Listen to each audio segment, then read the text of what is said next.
Ipapakita ko sa inyo ang pagkakaiba ng isang mapagparaya at mabuting lipunan kumpara sa isang hindi mapagparaya at immoral na lipunan. Tingnan ninyo ito. Ito mapagparayang Britanya.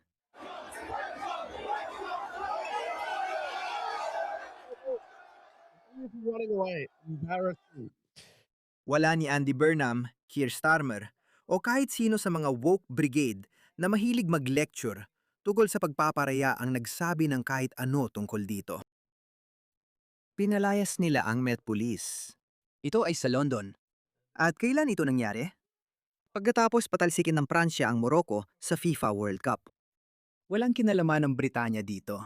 Nagwawala ang mga Muslim mula Morocco sa mga kalsada ng London.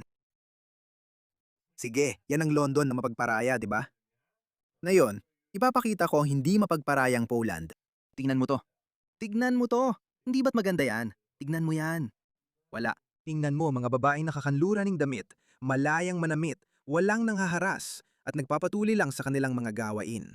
Walang Muslim na nagsasabi sa kanila na dapat silang gahasain dahil lantad ang suot nila. Tingnan mo, ito ang Poland. Mga pare, ito ang hindi mapagparayang Poland. Tingnan mo. Hindi ba maganda? Hindi ba't maganda yan? Sa mundong ito ng kabaliwan ng woke, maging katulad ka ng Polonya. Maging hindi mapagparaya gaya ng Polonya. Ito ang tinutukoy natin. Walang banta ng pandiligalig. Walang sexual na panliligalig, pag-atake o pananaksak. Wala. Kaya bakit ko ito ipinapakita sa inyo? Well, sinusubukan kong iparating na ang pagpapanatili ng kultura ay hindi makakamit kung hindi mo ipaglalaban ang iyong mga pinahahalagahan. Tingnan ninyo ang video na ito na galing mismo sa Poland. Sinusubukan din nilang gawin ang parehong bagay doon, mga kaibigan. Pumupunta sila kahit saan. Pumupunta sila kahit saan. Pero kapag hindi naninindigan ng mga lalaki, napapangibabawan sila. Puno ng ganyan ang kasaysayan. Tumawag sa pulis! Tumawag sa pulis! Ngayong taon, may sarili kang episode. Oo, lagi nila tayong tinitingnan na parang may mali. Nagdadasal lang naman tayo, pero pinapalis pa rin tayo. Walang pagdarasal, walang pagpaparaya. Itong mga putang inang Muslim na to, gusto nilang, sige ba? Hayaan mo ako. Panurin mo muna ang buong video na may subtitle. Tumawag sa pulis! Tumawag sa pulis. Ikaw ay pumasok ngayong taon, pero na may sarili mong episode. Anong mika ito?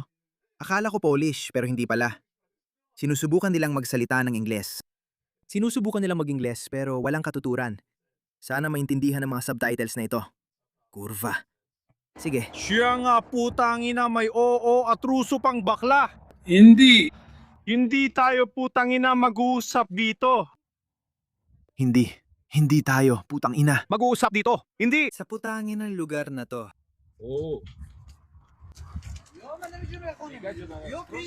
Wala kang lugar dito. Umuwi ka na. Umuwi ka na. Umuwi ka na. Ano to?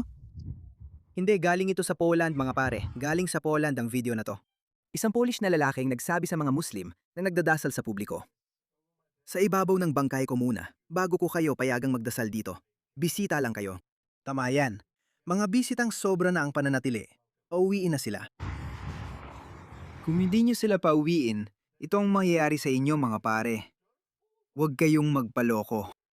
Ito ang kinabukasan ninyo. Ito ang magiging kinabukasan ninyo. Hindi ganito ang itsura ng London, 20 taon nang nakalipas. Hindi ganito ang itsura nito 20 taon nang nakalipas, mga pare.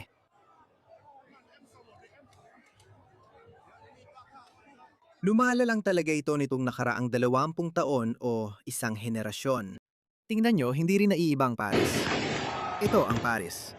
Tingnan nyo yan. Tingnan nyo ang tinatawag na pagpapayaman ng kultura at pagpaparaya na talagang nangyayari. Tingnan nyo ito. Hindi ba't maganda yan? Ganyan ba ang gusto nyo para sa bansa nyo sa ngalan ng pagpaparaya? Itong mga woke na payaso, patuloy ka nilang igagaslight. Sasabihin nila, wala namang makikita rito. Ayos at maganda ang lahat. Huwag kang maging racist. Hindi, ito ang sinasabi ko. Ngayon kasi, kung ang pagiging racist ay nangangahulugan na mapapanatili mo ang iyong lipunan, di gawin mo. At tingnan mo, sa totoo lang, wala nang pakialam ang mga tao sa mga label na yan. Tingnan mo ito. Tingnan mo ito.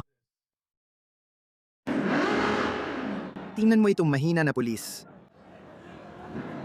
At sa duwag na pulis. Tingnan mo yon, nakakaawa, nakatayo lang dyan. Parang mga duwag lang, hindi nila kaya. Ibalik ang kontrol. Di ko alam nasaan to, basta sa Netherlands. Tingnan mo, pagpaparaya. Diyos ko, tingnan mo yan. Tingnan mo yan. Diyos ko, nangyayari rin pala ito sa Amerika. Pinatugtog ko lang ang isa pang video ng pulis na nanghaharas ng Kristiyanong mangang-aral doon.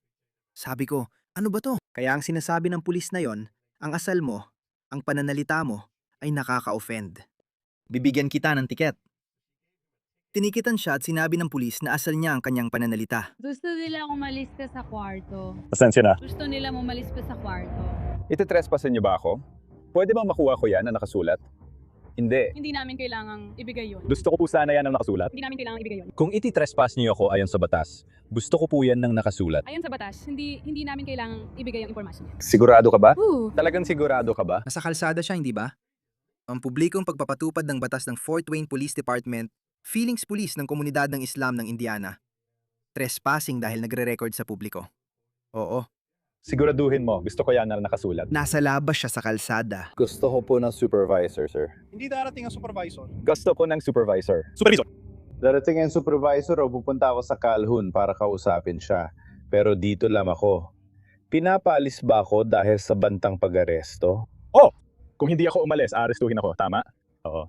Sige. Ganaro sa'yo. Wow, nasa loob ako ng parke sa totoo lang. Sige, Nagpapasalamat ako sa'yo. Hindi ka pasasalamatan ng lungsod, pero nagpapasalamat ako sa'yo. sana idemanda niya sila. Maghihintay ako ng supervisor. Ayaw mong tawagin ng supervisor. Kailangan siyang tanggalin sa trabaho. Sige. Nilalabag mo ang sarili mong patakaran. Ayon sa patakaran ng departamento. Opo, ma'am. Laban, mga mahal kong Amerikano, ipinakita ko sa inyo ang mangyayari kapag sila ang namuno. Ganito ang resulta kapag sila ang namumuno. Tingnan mo ito. Tingnan mo ang mga payaso na to. Tingnan mo ang unggoy na tumatalon. Bakit siya sumigaw ng Allah Akbar sa harap ng mga Kristiyanong nagmamartsa? Itong lalaking ito,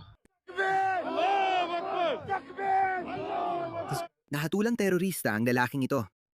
Hinatulan siya ng, ewan ko, 10 o 15 taon sa isang bilangguan sa Yemen dahil sa mga kasong may kinalaman sa terorismo. Pagbalik niya, tumakbo siya para sa posisyon sa gobyerno sa katatapos na lokal na halalan sa Inglaterra. Ganyan ang sitwasyon sa Britanya. Tingnan mo? Tingnan mo ang mga pulis na parang sunod-sunuran. Tawa siya ng tawa nang iinis siya at alam niyang nang iinis siya. Kaya lumaban kayo mga pare. Lumaban kayo mga mahal kong Amerikano. Lumaban kayo. Tulad ng mga pulako na ito. at Ruso pa rin ito, kurva. Pumunta sila dito, kurba, para magdasal. Oh, sa Polonia. Pumunta sila dito para magdasal sa Polonia, kurba. Hindi mangyayari yan habang buhay pa ako. Tama, ganito mismo. Hindi mangyayari yan habang buhay pa ako. Ang kalayaan ay hindi dumarating ng walang kapalit. Ang kalayaan ay dapat ingatan. Dapat ipaglaban ng kalayaan. At hindi ko alam, sa tingin ko si Ronald Reagan na nagsabi niyan. 1 o 2 henerasyon na lang at maaari na nating mawala ang ating mga kalayaan. Iyan mismo literal na nangyari sa Inglaterra. Literal, 20 taon lang ang nakalipas, hindi ka makakakita ng mga ganitong tanawin. Sa loob lang ng 20 taon, lubos na itong nagbago. Yun na, hindi mo na makikilala ang Inglaterra. Nagkakamali ka, iha. Nagkakaroon siya ng kapangyarihan. Tanga. Mga pare, pinaalis ako sa pampublikong parke dahil ayaw kong itigil ang paggamit ng kamera ko. Nilalabag nila ang karapatan ko sa ilalim ng unang susog. Lahat ito dahil sa Arab Fest. Hindi sila komportable sa Kristiyanong pumupunta sa Arab Fest. Sigurado akong pagod na sila sa Arab Fest. Hindi. Yun na, nasa video ko lahat at alam nyo ba, makikita ito ng buong mundo. Tingnan mo to. Tingnan mo tong tanga na babaeng kumakampi sa kanila. Tanga. Pagkatapos, kakasuhan ko ang lungsod. Oo, sige, gawin mo. May qualified immunity ka, wala ang lungsod. May permit sila pero hindi nila inuupahan ng ari-arian. Magkaiba yon. Nilalabag mo ang unang susog. Ipinapaalam ko sa iyo na nilalabag mo ang unang susog ng konstitusyon ng Estados Unidos at ng konstitusyon ng Indiana. Lalabanan ko para alisin ang iyong qualified immunity. Pakiusap, gawin mo yan. Saan kaya yun? Kung wala nang iba, makakatanggap ka ng ilang babala, siguradong magkakaroon ka ng ilang warning sa file mo dahil sa paglabag sa patakaran. Ano yon? Bakit ko naman gagawin yun? Ha?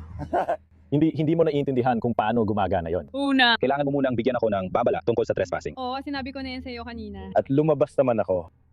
Kaya bumalik ka, hindi. Hindi ako bumalik. Nandito lang ako. Sinabi namin sa'yo nung bumalik ka. Hindi mo ako pinalis hanggang doon lang. Oo, pero sinabi na namin sa'yo kanina. Hindi ninyo ginawa. Sinabi mo. Gusto kong makita ang nangyari dito. 8 oras nang nakalipas. Nang naipost ang video tungkol sa Batas Sharia sa pampublikong parke ng Fort Wayne. May isang Kristiyano na nagtangkang pumasok sa parke habang may Arabong pista at sinabihan siyang aarestuhin siya at ito raw ay kriminal na trespassing. Pampublikong parke ito at labag sa batas. Ang ginawa niya, nilalabag pa niya ang mga karapatan niya. Talagang umaasa ako. Tingnan mo, nagmamagaling lang siya. Hindi ito Sharia law, kundi ginagamit lang ang Kristyanismo para maging masama. Oo, ang pagiging masama ay hindi krimen. Kung baliktad ang sitwasyon, oo. Umalis ka, hindi. Hindi ako interesado. Tingnan mo yan. Oh, lumaban kayo mga lalaki. Huwag hayaang makapagtatag sila ng pwesto. Alam niyo na ang mangyayari. Hindi mo pwedeng sabihin hindi mo alam. Alam niyo kung ano mangyayari kapag sila namuno. Tularan niyo ang India. Tingnan mo to. Boom! Tumayo ka. Lumayas ka dito. Bumaba ka. Bumaba ka.